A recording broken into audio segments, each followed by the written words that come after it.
بالله السميع العليم من الشيطان الرجيم. بسم الله الرحمن الرحيم. الحمد لله رب العالمين والصلاة والسلام على رسوله أشرف الأنبياء والمرسلين وآله الطيبين الطاهرين المعصومين ولعنة الله على أعدائهم وقتلهم أجمعين من يومنا هذا إلى يوم الدين. أما بعد فقد قال رسول الله صلى الله عليه وآله وأفضل مغفرة مني من آذى فقد آذاني ومن آذاني فقد آذى الله.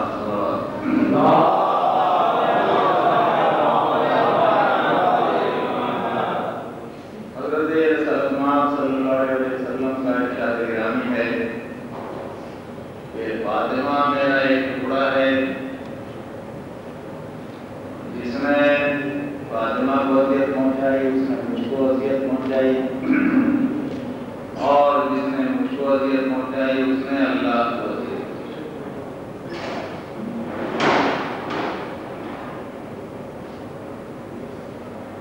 جناب رسالت مآب صلی اللہ علیہ وسلم کی زندگی میں ظاہر ہے کہ کسی کی مجال نہیں کہ جناب سیدہ صلوات اللہ علیہا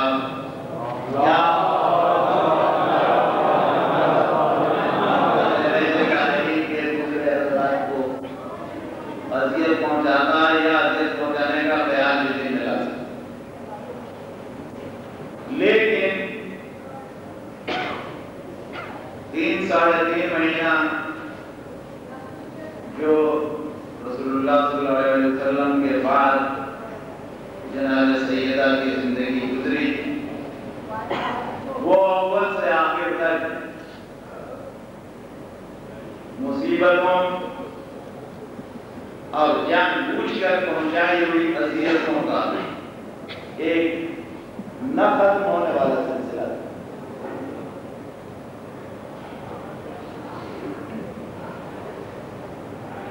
سب سے زیادہ باعث سے اذیت جناب سیدہ صلوات اللہ علیہ کے لیے یہ تھا کہ جس دروازے پر فرشتے بھی ہمیں تو اجازت دینے کے بعد اندر داخل ہوں، وہاں پر لوگ آگ اور لکڑی لے کر آئیں اور دروازے کو توڑیں اور جناب سیدہ کی پسلی شکستہ ہو جائے اور حضرت محسن شکم مادر میں شہید ہو جائیں۔ یہ جسمانی اذیت بھی تھی، روحانی اذیت بھی تھی اور نفسیاتی اذیت۔ اس کے بعد بلکہ اس سے پہلے امیر المومنین کا حق نہیں لیا گیا، پھر یہ اوقات پڑی۔ اس کے بعد جناب رسول اللہ صلی اللہ علیہ وسلم نے جناب سیدہ کو حکم خدا سے جو پراپرٹی دی تھی، جائیداد دی تھی، اس کو بھی چھین لیا۔ ہم اور آپ ہمیشہ باب بدعت جو کرتے ہیں تو ہم لوگ یہ سمجھتے ہیں کہ کوئی چھوٹا سا باغ ہوگا جس میں 150 درخت ہوں گے۔ باغ نہیں تھا بھائی صاحب، پتہ نہیں کہاں سے یہ باغ لگا دیا گیا ساتھ ساتھ۔ بدر ایک پورا علاقہ، بدر کا ایک پورا علاقہ تھا جس میں یہودی آباد تھے اور اپنے پہیے کے چاروں طرف جہاں تک بھی نظر جاتی تھی انہوں نے باغات لگا رکھے۔ سن 7 ہجری میں جب خیبر فتح ہو گئی اور خیبر یہودیوں کا سب سے مضبوط گڑھ تھا، سینٹر تھا، قلعہ جہاں پر کہ 7 قلعے انہوں نے بنا رکھے۔ 5واں قلعہ ہوگا کہ جو امیر المومنین علیہ السلام نے اپنے دست مبارک سے اس کا دروازہ توڑا،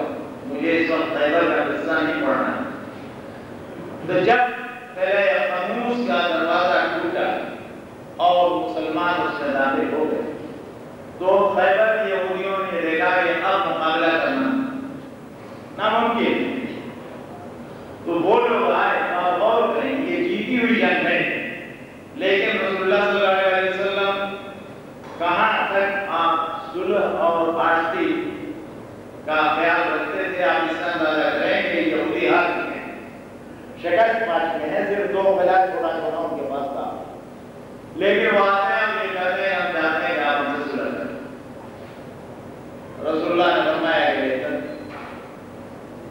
تو صلح شرط پر ہوئی کہ خیبر کے پورے ایریا کی زمین آدھی یہودیوں کی رہے گی اور آدھی مسلمانوں کی رہے گی، اور جو آدھا حصہ مسلمانوں کا ہوگا اس میں جو باغ وغیرہ ہے یا جو بھی پروڈیوس ہوتا ہے یہ جس طرح یہودی کرتے آ رہے ہیں اس کو وہ کریں گے، لیکن رسول اللہ صلی اللہ علیہ وسلم ہارویسٹ کے ٹائم پر، فصل کاٹنے کے ٹائم پر یا پھلوں کے توڑنے کے ٹائم پر اپنے آدمی بھیجیں اور جو بھی پیداوار ہوگی اس کا آدھا حصہ لے جائیں گے۔ آدھا حصہ کیوں؟ اس لیے کہ زمین تو مسلمانوں کی ہے لیکن محنت کی ہے اس میں یہودیوں نے، لہذا محنت کے بدلے میں آدھا حصہ ان کو مل جائے گا اور آدھا حصہ ہی مسلمانوں کو۔ چنانچہ رسول اللہ صلی اللہ علیہ وسلم نے قبول کر لیا اور یہ بھی اس سے لکھا گیا کہ اگر کسی وقت اسلامی مصلحت کی بنا پر یہودیوں کو یہاں سے ہٹانا پڑا تو رسول اللہ صلی اللہ علیہ وسلم زمین کا جو آدھی زمین ان کی ہے اس کا فیئر کمپنسیشن دیں گے۔ چنانچہ بعد میں جب خلیفہ ثانی نے ان کو خیبر سے علیحدہ کیا تو ان کو فل کمپنسیشن اس کا دیا گیا۔ یہ تو میں نے خیبر کا بیان کیا۔ کہنے کا مقصد یہ ہے کہ خیبر سے تھوڑی دور پر بدر کا ایریا تھا اور یہاں بھی یہودی آباد۔ جب خیبر کا یہ نتیجہ نکلا تو بدر کے یہودیوں نے سوچا کہ جب خیبر والے نہیں سکے تو اگر ہمارے اوپر مسلمانوں نے حملہ کیا تو ظاہر ہے کہ ہم تو ایک دن بھی نہیں ٹک سکتے۔ خیبر والے تو 40 دن تک انہوں نے مقابلہ کیا، تو وہ لوگ خود سے آئے رسول اللہ صلی اللہ علیہ وسلم کے پاس اور یہ کہا کہ ہم یہ چاہتے ہیں کہ جس شرط پر آپ نے خیبر والوں سے صلح کی ہے اسی شرط پر ہم سے کرتے ہیں۔ تو رسول اللہ صلی اللہ علیہ وسلم نے قبول کی۔ اب یہ باپ میرا نہیں تھا، یہ علاقہ ہی میرا، اور اب یہاں پر مسلمان کو یہ خیال ہوا کہ جس طرح سے خیبر میں جو پروڈیوس ہو رہا ہے وہ مسلمانوں کو ملتا ہے تو اس طرح سے بدر کا بھی ان کو ملے گا۔ صلوات میں اللہ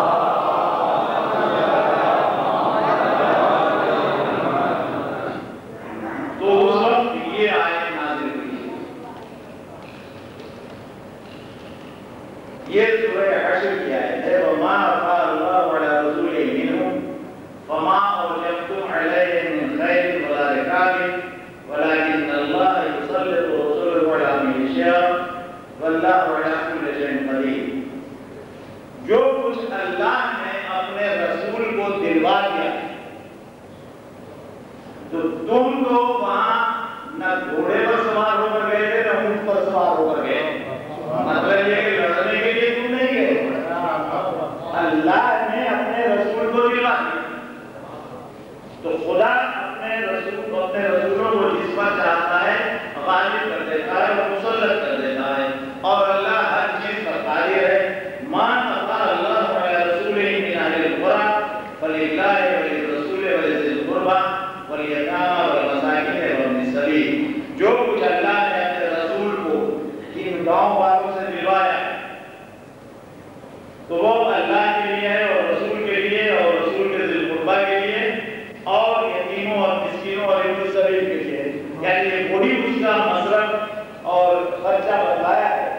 ایکسپینڈیچر کہ جو خمس کا ایگزیکٹ کوئی الفاظ ہے، تو یہ نازل ہوا. تو آپ لوگوں کو یہ معلوم ہو گیا کہ اس میں مسلمانوں کا کوئی حق نہیں.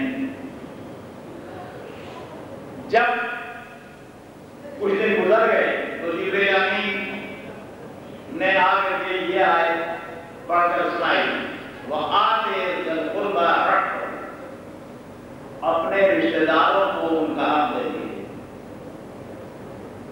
جناب صلی اللہ علیہ وسلم نے کہا کہ مقصد کیا ہے؟ تو جواب ملا کہ فضل فاطمہ کو دے دیے. چنانچہ رسول اللہ صلی اللہ علیہ وسلم نے یہ فضل جناب فاطمہ صلی اللہ علیہ وسلم کو احبا کر دیا، اور جناب سیدہ کے کام کرنے والے، وہاں نگرانی کرنے والے منیجر جو بھی چاہے آتا ہے وہ وہاں پر بھیج دیے گئے اور وہ لوگ دیکھ بھال کرتے رہے. اس طرح سے یہ سن 7 کے آخر کا حصہ ہے، اور سن 8، 9، 10 3 سال تک جناب سیدہ صلی اللہ علیہ وسلم کا قبضے میں رہا. آپ کے ورکرز وہاں پر رہتے تھے، دیکھ بھال کرتے تھے، جو پروڈیوس وہ لاتے تھے. اور وہ پروڈیوس کتنا تھا یہ آپ کو بتا دوں کہ 6ویں صدی ہجری میں 600 برس کے بعد یا 550 برس کے بعد ابن الحدیث میں لکھا ہے کہ فدق کا پروڈیوس اتنا تھا کہ جو اپنے انتہائی ترقی کے زمانے میں کوفے اور اس کے چاروں، یعنی وہ کئی ملین کئی لاکھ دینار کی بات ہوئی. جناب سیدہ صرف فدق کے مالک نہیں تھی، جناب ایک یہودی ثابت یہودی تھے مدینے، اور وہ اپنے گھر والوں سے پوشیدہ، انہوں نے ایمان قبول کیا. پھر پاکستان بات بھول گئی. تو جب ان کا انتقال ہونے لگا تو انہوں نے یہ وصیت کی سب کے سامنے کہ میرے 7 باپ ہیں مدینے، میں یہ 7 باپ جناب صلی اللہ علیہ وسلم کو ہبا کرتا ہوں. جب صلی اللہ علیہ وسلم کو اس کی اطلاع ملی تو آپ نے وہ 7 باپ جناب سیدہ دے دیے، اور جناب سیدہ صلی اللہ علیہ وسلم نے اسے غریبوں کے لیے بخشا. فرق کا بھی یہاں ہوتا تھا، جو کچھ بھی ملتا تھا. یعنی ہم لوگ جو یہ پڑھتے ہیں یا سنتے ہیں کہ 2 وقت کا فاقہ تھا یا 1 وقت کا فاقہ تھا، وہ فاقہ غربت کی وجہ سے نہیں تھا.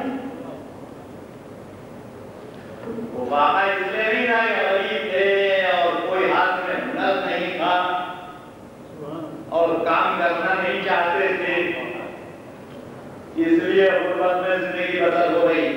یہ بات نہیں تھی. بات یہ تھی کہ جیسا میں نے اس کو پہلی مجلس میں وہاں بیان دیا تھا کہ یہاں یہ عالم تھا کہ خود نہ کھائیں اور دوسرے کو کھلائیں. جو کچھ بھی آتا تھا وہ غریبوں کے کام میں اور مصرف میں سب ہوتا تھا. یعنی یمبو جو آپ جانتے ہیں مدینے کا قریب فورٹ ہے، یمبو میں ایک بڑی پراپرٹی تھی امیر المومنین علیہ السلام. تو وہاں پر چشمہ پھوٹا پانی. اب ظاہر ہے کہ فارم لینڈ کے لیے، کھیتی باڑی کے لیے چشمے کا پھوٹ جانا، اس میں یہ کہتے ہیں اچھی بات ہے، فائدے کی اور آرام کی حد ہے. تو جب مدینے میں جناب امیر المومنین علیہ السلام کو خبر دی گئی تو آپ نے کہا کہ اس کے خوشخبری غریبوں کو جا رہے ہو. یعنی مطلب یہ ہے کہ جمبو کی پراپرٹیز ہیں، اپنے لیے کچھ نہیں لیتے ہیں. اچھا چشمہ پھوٹ گیا ہے، غریبوں کو زیادہ ملے گا. یہ وہ چشمہ تھا کہ اور پراپرٹی تھی کہ جس کا ذکر امام حسین علیہ السلام نے عمر 7 سے کیا. عمر 7 سے آپ نے یہ فرمایا کہ کم سے کم تو اپنا ہاتھ میرے منہ سے آلودہ نہ کر، تو ہٹ جائے. تو اس نے کہا کہ میرا گھر ہے، میری پراپرٹی ہے، میرے زیادہ سب کچھ برباد کر دے گا، کنفسکیٹ کر لے گا. تو آپ نے کہا کہ یمبو میں میرا ایک چشمہ ہے، کہ معاویہ اس کی قیمت 60,000 دینار دے رہا تھا اور میں نے انکار کر دیا. تو اگر میری طرف چلا آئے یہاں سے نکل کر چلا آیا تو میں وہ چشمہ تجھ کو دے دوں. لیکن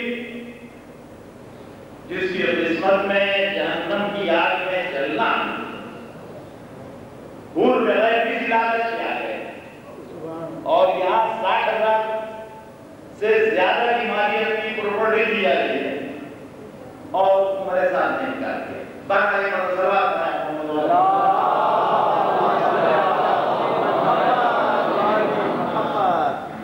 تو اس طریقے سے یہ تھی. یہ ہے حقیقت باغ فیرت کی جو باغ فیرت کہا جاتا ہے. زبردست پراپرٹی. اور اللہ تعالیٰ نے یہ جو لفظ استعمال کیا ہے کہ ذو القربیٰ کو ان کا حق دے، تو یہ فاطمہ کا حق اس کو اللہ نے کیسے قرار دیا وہ تو اللہ بہتر جانتا ہے. لیکن ہم اتنا جانتے ہیں کہ فاطمہ کی مادر گرامی نے اپنا سب کچھ اسلام کے لیے برباد کر دیا، اسلام کے لیے قربان کر دیا. اس زمانے میں جب کہ دشمن راستے میں کانٹے بچھاتے تھے اور سر پر کوڑا کرکٹ تھے، اس زمانے میں مکے میں افراد پیدا ہوا اور غریب لوگ اب ان کے پاس کے گنجائش نہیں تھی جس میں مہنگی قیمت پر کھانے کا سامان خریدیں. تو ایک روز رسول اللہ صلی اللہ علیہ وسلم گھر میں آئے اور آپ کے چہرے کے اوپر کچھ رنج و غم کے آثار تھے. تو جناب خدیجہ نے دیکھا تو کہا کہ آپ رنجیدہ کیوں نظر آ رہے ہیں؟ کہا کہ آج جو غریبوں کی حالت دیکھی ہے اس سے میرا دل، اب یہ غریب کوئی مومن نہیں ہے، یہ وہی دشمن ہے. کہ آج جو غریبوں کی حالت دیکھی ہے اس کی وجہ سے میرا دل بہت بے چین. کہا کہ بس اتنی سی بات. تشریف لے گئی حجرے کے اندر اور درہم و دینار کی تھیلیاں نکال کر لا کر بچنا شروع کی. اتنا بلند ہو گیا وہ انبار کے روایتوں میں یہ ہے کہ رسول اللہ نے خدیجہ کو دیکھ سکتے تھے، میں جناب خدیجہ کو اور کہا کہ یہ سب آپ کے حوالے آپ اس طرح چاہیے سر. دو مرتبہ حبش کی ہجرت ہوئی. یہ غلط پیسے کی ہوتی. لوگ اسلام لاتے تھے اور گھر سے نکال دیے جاتے تھے. ان کی دیکھ بھال کون کرتا؟ ان کا خرچ کون پورا کرتا؟ یہ سب جناب خدیجہ کی دولت تھی کہ جس میں اسلام کو مکے میں زندہ رکھا. اگر وہ غلط بات ارادی کو باقی کر دیتی تو اللہ تعالیٰ خود فرماتا ہے حل جزاء الاحسان الا الاحسان. تو خدا بندہ نے یہ پسند کیا ہے کہ اگر خدیجہ نے اپنا سب کچھ اسلام کے لیے قربان کر دیا تو خدیجہ کی اولاد کے لیے کچھ سامان آرام سے زندگی بسر کرنے کا کر دیا. اب یہ الگ بات تھی کہ انہوں نے آرام نہیں کیا، انہوں نے سب کچھ ہوئے کو لے رکھا. بات اکثر بات میں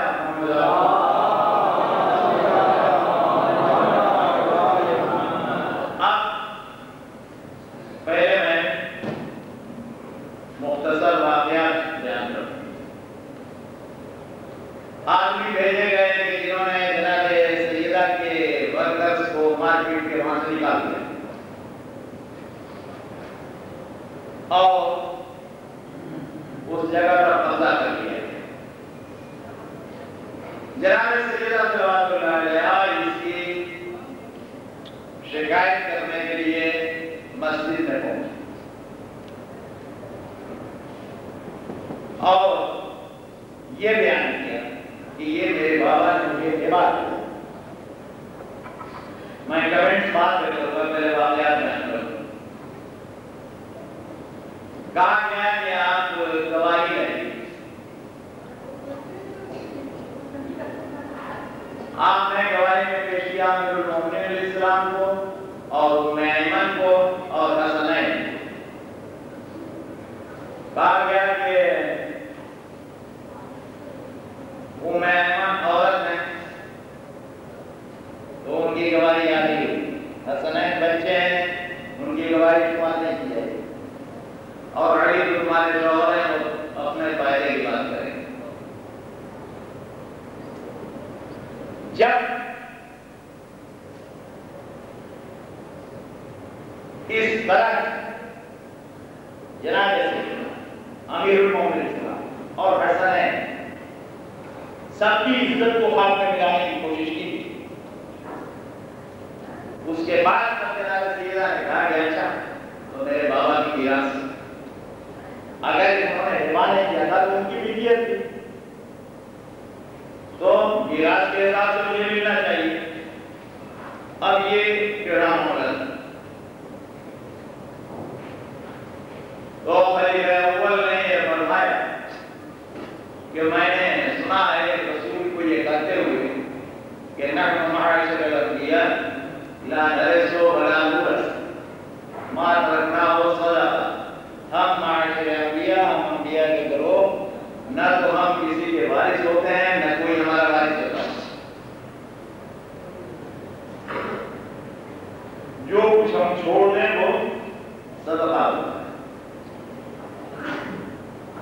اور اس حدیث کی بنیاد پر جناب سیدہ کا دعویٰ رد کر دیا. اب یہ دو شارٹ میں نے ایک آؤٹ لائن واقعات کیا کو بتا دیے. اب کمنٹ میں نے کہا تھا وہ سن دے. دنیا کا یہ قاعدہ ہے کہ قبضہ جو ہے وہ خود ایک ثبوت ہوتا ہے، پوزیشن، یعنی مالی ملکیت کا. اب یہ مثلا چشمہ میرے ہاتھ میں ہے، میں استعمال کر رہا ہوں، تو اب اس کے بعد کسی کو یہ پوچھنے کا حق نہیں ہے کہ آپ اس کی رسید لائیے اور ثابت کیجیے کہ یہ آپ کا، یہ میرے قبضے میں ہے اس لیے میرا. ساری دنیا میں ہوتا ہے جس کا قبضہ ہوتا ہے اس سے نہیں پوچھا جاتا ہے کہ ثبوت لاؤ یہ تمہارا. دوسرا آدمی کا دعویدار ہو کہ اس نے ناجائز قبضہ کیا تو اس سے کہا جائے گا کہ تم ثبوت لاؤ. اب قبضہ کس کا تھا؟ جناب سیدہ صلوات اللہ علیہ. تو جناب سیدہ سے ثبوت اور گواہ اور شاہد مانگنے کی کیا ضرورت ہے؟ اور اتنا ہی نہیں ہے، یعنی یہ میں دنیائی کا قاعدہ نہیں بتا رہا ہوں، اسلام میں بھی علی المدعی البینہ، علی المنکر الیمین وعلی المدعی البینہ، کہ جو مدعی ہوتا ہے وہ صرف قسم کھائے گا کہ میں جو پا رہا ہوں وہ صحیح ہے، یہ جو پا رہا ہے. جو دعویدار ہے، جو مدعی ہے، اس کا فرض ہے کہ وہ ثبوت پیش کرے. یہ رسول اللہ کی ہے.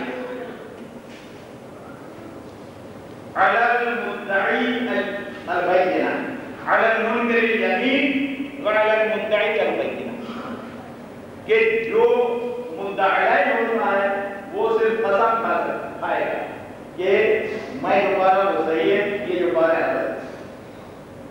جو دعویدار ہے، جو مدعی ہے، اس کا فرض ہے کہ وہ ثبوت پیش کرے. یہ رسول اللہ کی ہے. اب یہاں پر قبضہ کس کا تھا؟ جناب سیدہ. یہ کہنے کا نہیں تھا کہ آپ گواہی لائیے اور شاہدی لائیے اور ثبوت لائیے. مدعی کون تھا کہ یہ مسلمانوں کا مال ہے؟ خلیفہ اول. تو یہ ان کا فرض تھا کہ وہ گواہ لائے، ثبوت پیش کر.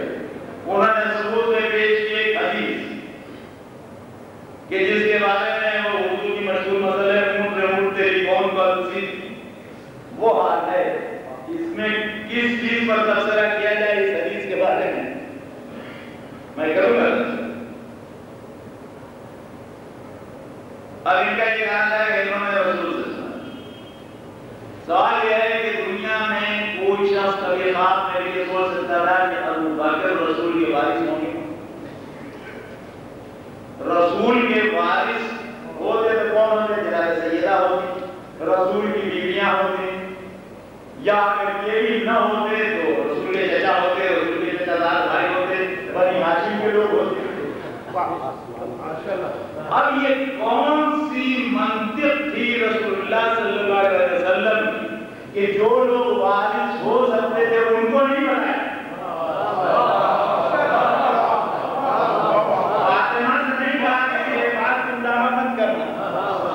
اپنی ازواج سے نہیں کہا کہ میرے بعد تم کو کچھ نہیں ملے گا. عباس یا علی سے نہیں کہا کہ میرے بعد تم کو کچھ نہیں ملے گا. کہاں تو اس سے کہ جس کا کوئی تعلق رسول کی وراثت سے نہیں ہے. کیا ہے ابو بکر؟ یہ رسول نہیں کہا. اور اس وقت کوئی گواہ نہیں ملا اس حدیث کے لیے. بعد میں ایک حدیث کڑی گئی ہے کہ عائشہ نے کہا کہ میں نے سنا، لیکن اس وقت عائشہ کی اس کے فیور میں نہیں.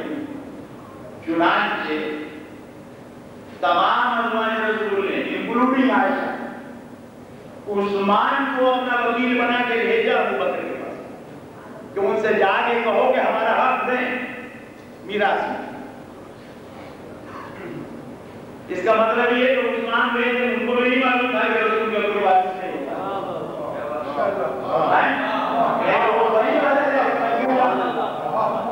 عثمان کو بھی نہیں معلوم اور ازواج رسول کو بھی نہیں معلوم تھا. معلوم تھا تو اس کو کہ جو کسی حساب سے کبھی وارث نہیں ہو سکتا. اچھا یہ تو ہوئی کہ رسول نے کیوں کر ایسے شخص سے کہا کہ جو کوئی وارث نہیں ہو سکتا تھا، اور جو وارث تھے ان کو سب کو بالکل اندھیرے میں رکھا. اس کے بعد ابھی حدیث کے اٹھتا ہے لا نرث، کسی جگہ ہے لا نورث ما ترکنا ہو سکتا. اب کہیں ہے لا نرث ہو لا نورث، تو ہم دونوں ٹوٹا جاتے ہیں. ہم وارث نہیں ہوتے ہیں کسی کے، نہ کوئی ہمارا وارث ہوتا ہے. ہم جو کچھ چھوڑ دیں وہ سب بات، ہم وارث نہیں ہوتے ہیں. کسی بھی کتاب میں اٹھا کر دیکھ لیجیے، چاہے سنی نے لکھا ہو شیعہ نے لکھا ہو کہ حضرت عبداللہ رسول اللہ کے والد بزرگوار کا انتقال ہو گیا اور رسول اللہ علیہ وسلم میں تو عبداللہ کی میراث میں سے پتہ نہیں کتنی بکریاں اور ام ایمن کنیز. مجھے زیادہ ذوق ام ایمن پڑ گیا کہ ام ایمن کنیز یہ رسول اللہ کو باپ کی میراث میں دی. اب وہی ام ایمن گواہ بن کر کے آ رہی ہیں ابو بکر کے سامنے. یعنی یہ زندہ ثبوت ہے اس کا کہ تم جو کہہ رہے ہو لا نرث ولا نورث یہ جھوٹ ہے.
دیکھا کہ اللہ تعالیٰ نے حضرت مریم کو بغیر شوہر کی اولاد عطا کر دی.